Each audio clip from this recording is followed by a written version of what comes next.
Taman Nasional Lorelindu dengan luas lebih dari 2.000 km persegi terletak di Kabupaten Poso dan Kabupaten Sigi, sebagian besarnya berupa hutan belantara dalam jajaran pegunungan tropis dataran tinggi yang menakjubkan.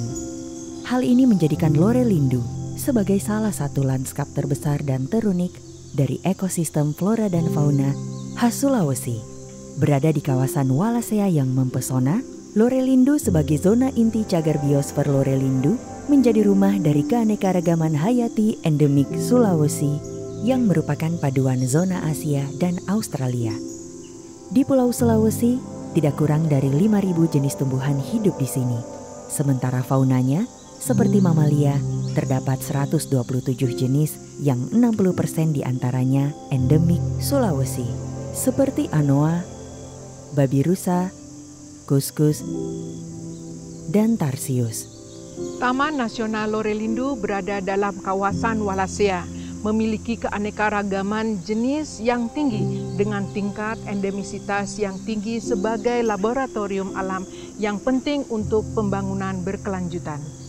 Taman Nasional Lorelindu merupakan landscape ekosistem yang penting di Provinsi Sulawesi Tengah. Merupakan zona inti dari cagar biosfer Lorelindu, dikelilingi oleh kehidupan masyarakat yang kental dengan keberagaman adat dan budaya yang merupakan harmonisasi antara alam dan budaya. Untuk menjalankan konsep konservasi partisipatif yang menempatkan masyarakat sebagai subjek pengelolaan, Balai Besar Taman Nasional Lorelindu secara bertahap memfasilitasi pembentukan Lembaga Pengelola Konservasi Desa atau LPKD melalui Perjanjian Kerjasama Kemitraan Konservasi atau PKS Kemitraan Konservasi di 56 desa penyangga di sekitar kawasan ini. Lembaga ini merupakan mitra utama Taman Nasional dalam melaksanakan dan mengembangkan berbagai program konservasi di desa-desa penyangganya. LPKD merupakan lembaga yang dibentuk oleh pemerintah desa, berisi perwakilan berbagai komponen masyarakat, baik tokoh adat, agama, pemuda, perempuan, maupun ragam pihak lain di desa.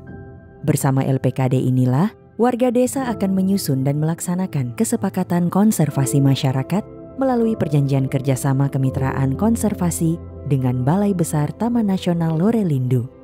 Melalui Perjanjian Kerjasama atau PKS ini, masyarakat diberikan akses untuk memanfaatkan hasil hutan bukan kayu pada zona tradisional yang telah disepakati. Untuk membangkitkan usaha pengembangan hasil hutan bukan kayu inilah, Balai Besar Taman Nasional Lorelindu bersama mitra-mitranya mendukung penyelenggaraan bantuan dana konservasi desa sebagai bentuk penghargaan kepada LPKD atas dukungan dan upaya-upaya pelestarian Taman Nasional. Melalui LPKD, warga didampingi untuk mengembangkan berbagai produk olahan berbahan hasil hutan bukan kayu, sehingga menghasilkan produk dan budidaya yang bisa mendorong pertumbuhan kesejahteraan masyarakat, seraya tetap melakukan kegiatan pelestarian kawasan Taman Nasional.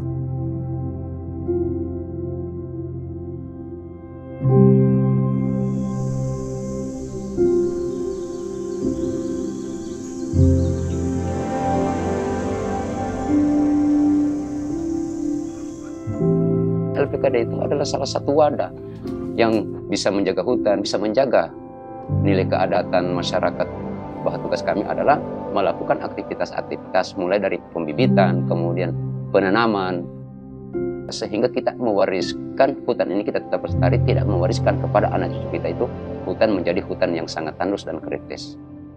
Pengembangan batas hidup partisipatif menjadi salah satu program penting yang juga dilaksanakan oleh LPKD.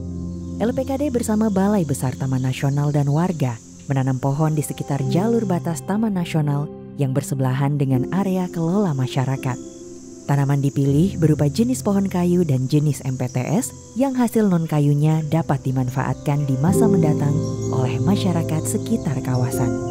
Pohon-pohon ini akan tumbuh menjadi batas hidup yang akan terus menjadi saksi atas sinergi kuat antara Balai Besar Taman Nasional Lorelindu dan warga sekitar kawasan ini.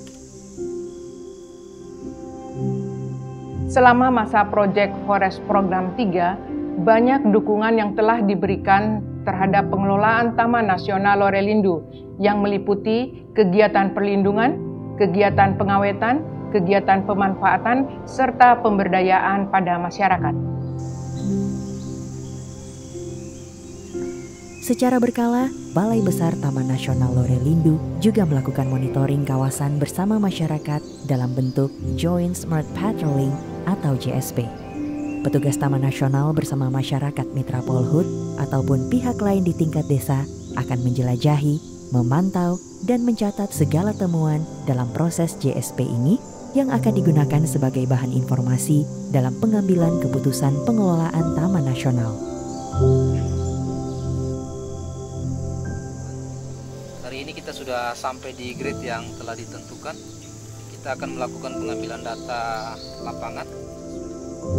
Simreli merupakan aplikasi Android smartphone yang dibangun untuk mencatat secara real-time segala temuan di tingkat tapak, baik dalam pelaksanaan JSP maupun kegiatan lain oleh para petugas Taman Nasional dan mitra-mitranya. Aplikasi ini akan terhubung ke kantor Balai Besar Taman Nasional di Palu secara langsung. Aplikasi Simreli menyediakan beragam fitur yang dapat terus dikembangkan dengan kebutuhan dan kondisi lapangan seperti ragam perjumpaan satwa dan tumbuhan, kondisi fitur alam, maupun ancaman-ancaman yang dijumpai. Data ini menjadi penting bagi pihak balai untuk dapat secara tepat menindaklanjuti hasil temuan ataupun memantau secara seri waktu keadaan kawasan. Balai Besar Taman Nasional Lorelindu juga melakukan pengembangan wisata alam yang berorientasi pada ekowisata. Kegiatan wisata ini pun tidak terlepas dari prinsip pelestarian, pendidikan lingkungan kepada pengunjung, serta pelibatan masyarakat. Objek wisata Danau Kalimpaa atau sering disebut Danau Tambing menjadi salah satu contoh pengelolaan wisata yang telah dikembangkan di kawasan Taman Nasional Lorelindu, selain aktivitas lainnya seperti pendakian di Gunung Rore Katimbu dan Gunung Nokilalaki yang sudah lama berlangsung. Lorelindu, lestari! Taman Nasional Lorelindu bukan hanya sebagai rumah bagi semua ragam kehidupan, baik di dalam maupun di sekitarnya. Namun ia laksana ibu yang menyusui dan memberikan kehidupan bagi kita semua dengan mata airnya, menjadi penjaga bagi kestabilan ekosistem di sekitarnya, serta secara luas berkontribusi bagi kelestarian biosfer di bumi kita ini. Ia sudah berada di sana jauh sebelum peradaban kita menemukan dan menamainya, dan ia akan tetap di sana hingga beratus generasi nanti untuk menghidupi dan melindungi kita tanpa lelah.